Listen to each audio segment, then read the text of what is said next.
कहना सीरिया में 10 मील के अंदर अगर इस तरह से होता ना तो रोज लड़ाई खून खराबा होता। खराब होता। अंग्रेजी में बोला we would be having bloodshed every day. 2 मुसलमान के सेट 10 मील के अंदर नहीं होते। अच्छा, और कहने लगे ये हिंदू मुसलमान क्रिश्चियन सब 3 एक ही बिल्डिंग में। अगर आयात निर्यात के आप आंकड़े देखिए तो आप सन्न रह जाएंगे कि आपको हिंदू मुसलमान में क्यों अटकाया गया है।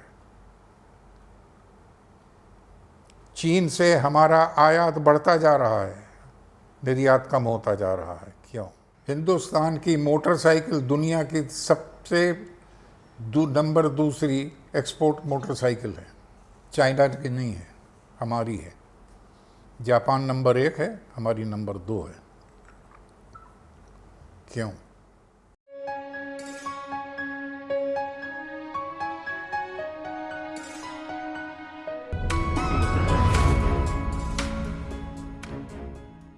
हनुमान जी का छोटा सा मंदिर है। वो मंदिर क्या है कि उस बिल्डिंग में समझो एक गड्ढा बना हुआ है दीवार में जी। एक 2-3 फुट गहरा, हाँ 4-5 फुट ऊंचा, जी। और उसमें हनुमान जी की मूर्ति है। जी। और उस गोल चक्कर के एक हनुमान जी की मूर्ति से बिल्कुल ही दूसरी तरफ एक नियॉन का क्रॉस बना हुआ है। अरे वाह। हम रोज उसको देखते थे, कोई फर्क नहीं पड़ता। अब हम इनको लेके निकले, जी। इसने ये देखा तो हम समझे कि पता नहीं क्या बात है, मूड खराब हो गया, कुछ हुआ तो कुछ बोले नहीं। फिर वहाँ से हाजी अली आए, हाजी अली की दरगाह देखी, वहाँ भीड़ हो लगी रहती है। जी। और वापस आके हम उनको लंच खिलाने ले गए। जी। तो लंच टाइम पे हमने उससे पूछा, मैंने कहा भाई मारदीनी साहब आप सडनली एकदम चुप क्यों हो गए? कहने लगे भाई ऐसा है कि हमने हिंदुस्तान के बारे में जो कुछ सुना था तो समझते थे ये सब बकवास है। यहाँ तो आंखों से देख लिया। सब बकवास है, ये सब कहानियां हैं हिंदुस्तान को बड़ा चढ़ा के बताने की। हमारे जो मुल्क है उससे बढ़िया दूसरा मुल्क नहीं हो सकता। तो मैंने कहा चुप होने की क्या बात? कहने लगे वो मोहम्मद अली रोड थी ना आपकी? मैंने कहा हाँ। उस पे 5 मस्जिदें थी 3 मील के अंदर। मैंने कहा हाँ है, वो तो पुरानी आज से थोड़ी है। कि नहीं, वो बोरा, खोजा, शिया, सुन्नी, अहमदिया 3 मील के अंदर। उनका तो कहना सीरिया में 10 मील के अंदर अगर इस तरह से होता ना तो रोज लड़ाई खून खराबा होता। खराब होता। अंग्रेजी में बोला we would be having bloodshed every day. 2 मुसलमान के सेट 10 मील के अंदर नहीं होते। अच्छा, और कहने लगे ये हिंदू मुसलमान क्रिश्चियन सब 3 एक ही बिल्डिंग में। एक ही बिल्डिंग में सही बात। ये जब कबूतर खाने से गुजरे वो जी। जो चुप हो गए वो ये देख के कि हम समझते थे कि ये जो सब ऑल हिंदुस्तान से बड़ी कोई जगह नहीं, इससे बड़ा किसी का दिल नहीं, इससे बड़ा किसी का वो उसको कहते हैं ज्ञान नहीं कि जो आओ वो बस जाओ, जो आओ वो आपने उसको अपना लिया। कि तो हमने सोचा भी नहीं था, सपने में नहीं सोच सकते थे। हम सोचते थे सब गप है। अब देख लिया कि न मैं तो अभी भी नहीं वो कर पा रहा हूँ उसको अपने दिमाग से कि ये कैसे मस्जिद के आगे मंदिर के आगे अच्छा हुआ क्या कि ये करीब हमने इनको 10 बजे उठाया था जी। तो 11:15 के आसपास सुबह वहाँ से निकले होंगे। महाराज जी की लीला कस कह लीजिए, जो कह लीजिए। जी। उस टाइम के ऊपर एक बुढ़िया यहाँ बैठी थी हनुमान जी के आगे हाथ जोड़े हुए, और एक क्रिश्चियन लड़की औरत उधर। ये भारत था, और ये भारत था 30 साल 40 साल पहले। ऐसे भारत में रहना पसंद करेंगे कि आज के हिसाब से जो मणिपुर में हो रहा है धार्मिक है हिंदुओं और क्रिश्चियनों के बीच में, और जो बाकी जगह पे हुआ है कि जाने के न जाने किसी ने कह दिया कि ये मुसलमान है तो उसको मार दो। ये बहुत गलत चीज़ है। हमारे यहाँ इसका नतीजा नहीं दिखता है। आपको हमारी आर्थिक बदनसीबी को जो आप ढकेल रहे हैं हिंदुस्तान पे, अगर आयात निर्यात के आप आंकड़े देखिए तो आप सन्न रह जाएंगे कि आपको हिंदू मुसलमान में क्यों अटकाया गया है। चीन से हमारा आयात बढ़ता जा रहा है, निर्यात कम होता जा रहा है। क्यों?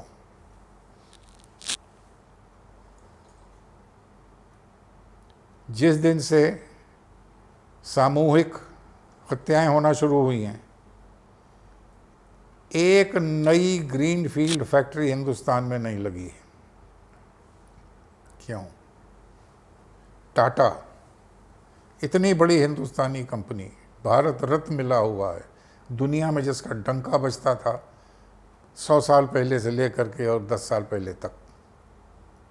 नैनो गुजरात में जाके लगाई रतन टाटा जी ने।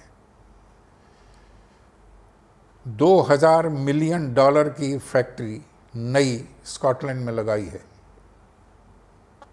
कारों की और ट्रकों की बैटरी बनाने के लिए। हिंदुस्तान में नहीं लगाई। क्यों? क्योंकि अब भरोसा उठ गया है कि उनको 300 दिन साल में शांतिपूर्वक मिलेंगे कि नहीं मिलेंगे अपनी फैक्ट्री चलाने के लिए। सही बात।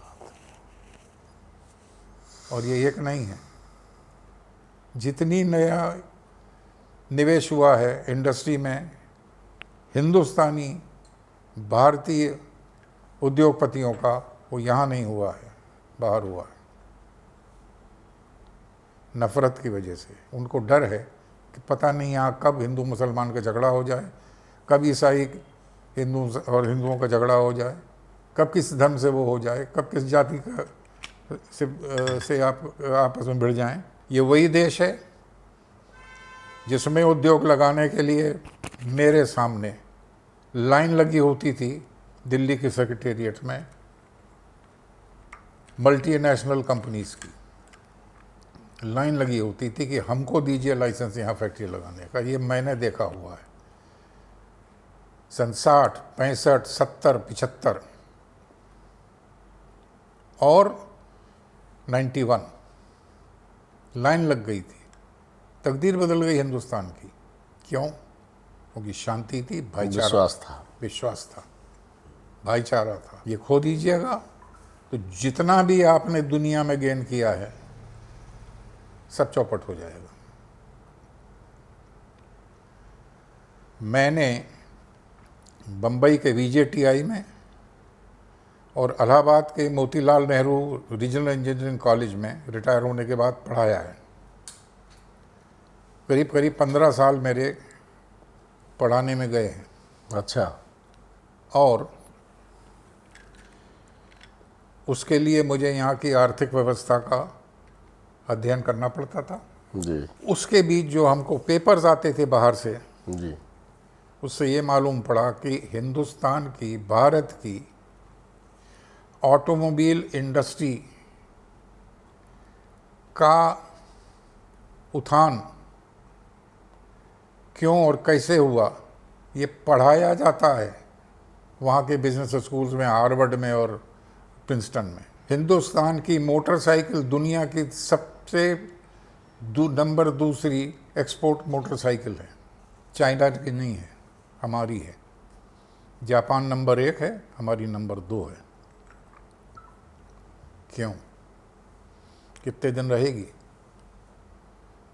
शांति नहीं रही तो लोग आपके यहाँ से खरीदना बंद करेंगे। उनको ये नहीं मालूम कि ऑर्डर तो ले लेंगे, ये सप्लाई कर पाएंगे कि नहीं, इनकी फैक्ट्री चलेगी कि नहीं। सही बात है। ये खाली राजनीति से सरकारें चलाने से नहीं चलती है।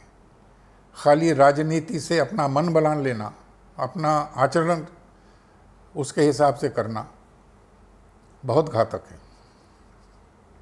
पढ़े लिखे लोगों के लिए खास तौर से। आपके जो लोग 50 साल के हैं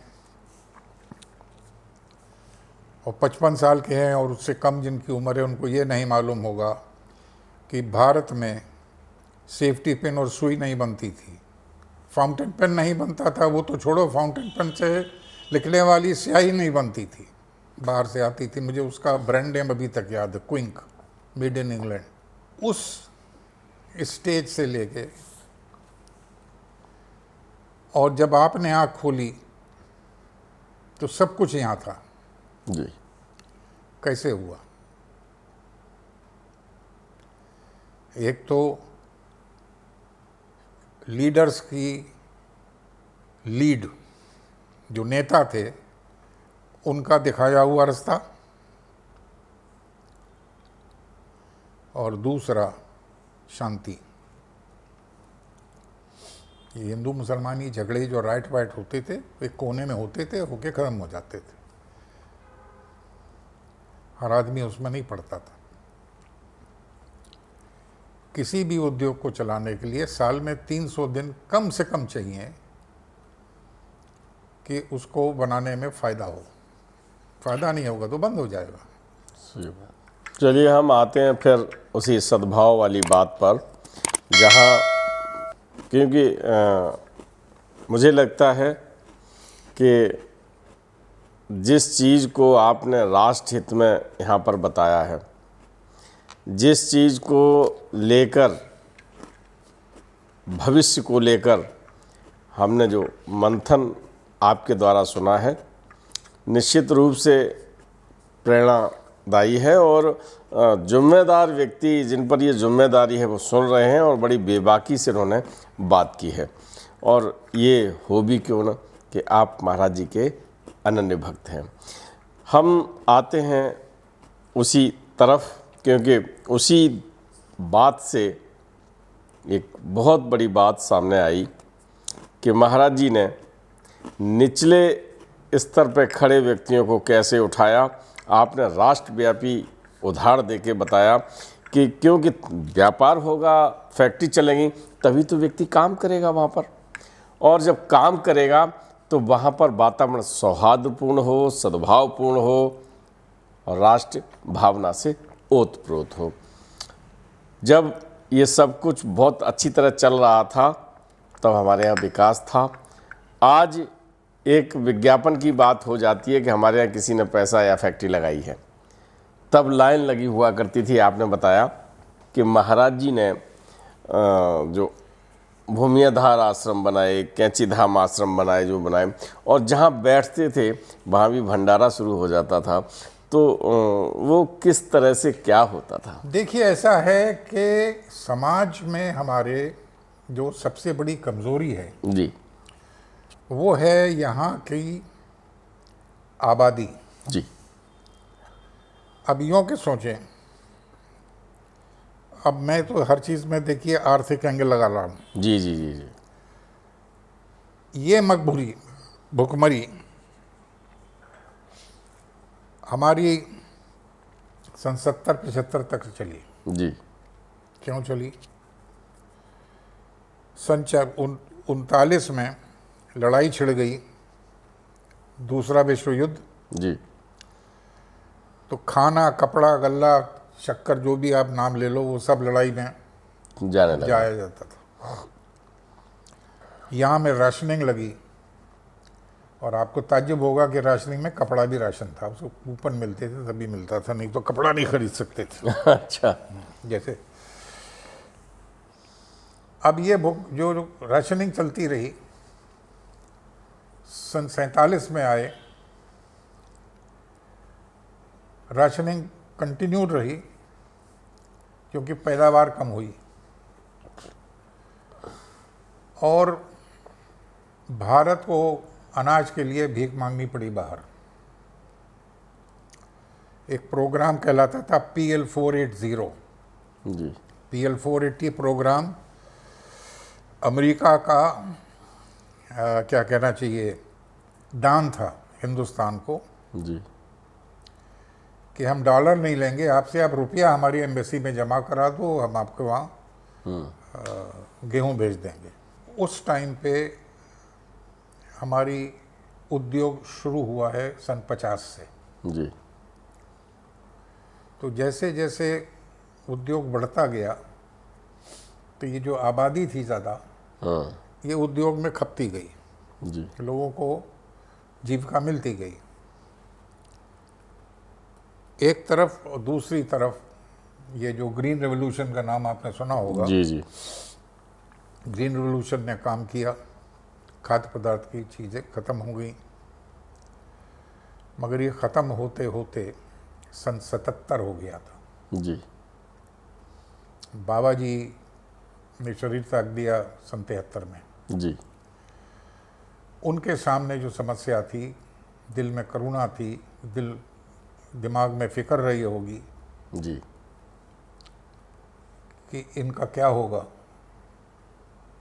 ये भंडारे और ये अपना अन्नदान की मुहिम, अन्नदान कपड़ा की मुहिम, की इसकी की मुहिम, ये सब इसलिए चलाई थी।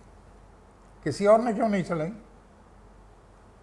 दया, करुणा और चिंता।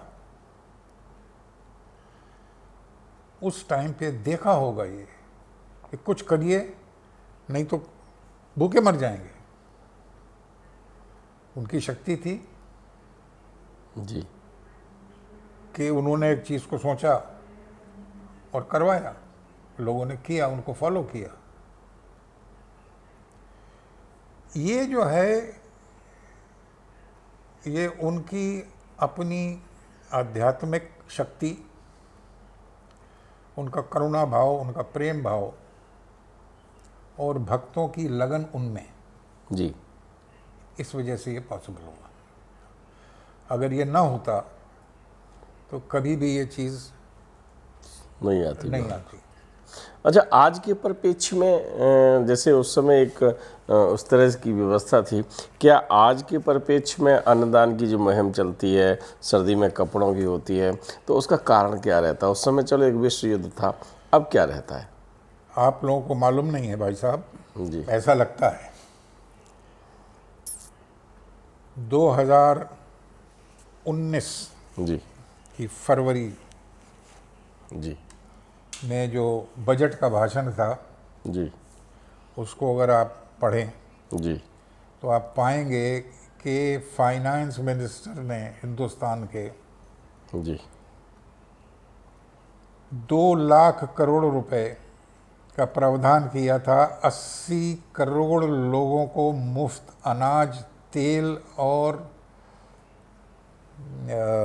दाल देने का। डाल देने चावल, गेहूं, दाल और तेल, जी 80 करोड़।